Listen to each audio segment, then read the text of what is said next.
Yo, what's poppin'? Today on Eastside Certified, we're gonna talk about music education, right?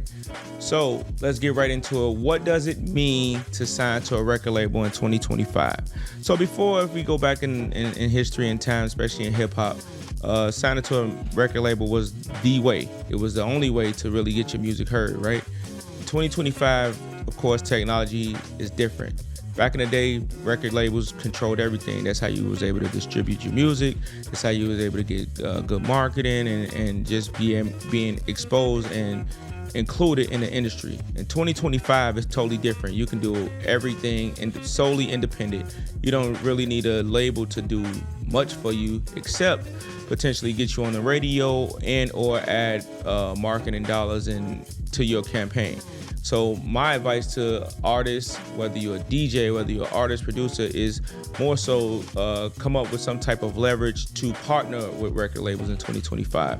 And it don't necessarily need to be a record label. It could be a corporation. But my advice to you is like get your own business off the ground, right? So in 2025, you have the ability to not only make, create, distribute your own music, shoot the videos for your own music, create a full marketing campaigns and strategy for your own music, and formulate yourselves a team. Team don't mean that you got to go find the top record executive over here and this guy to do something.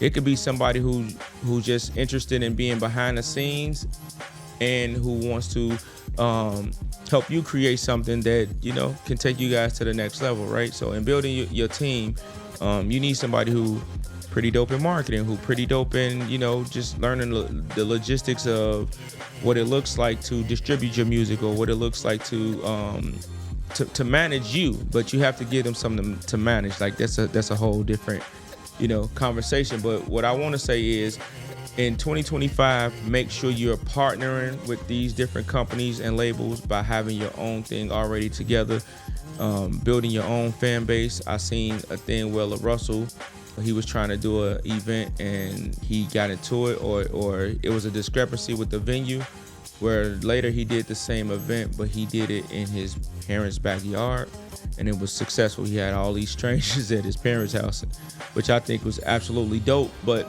you know, he's been able to leverage his own thing by, you know, independently doing so much stuff, and it don't always take a ton of money.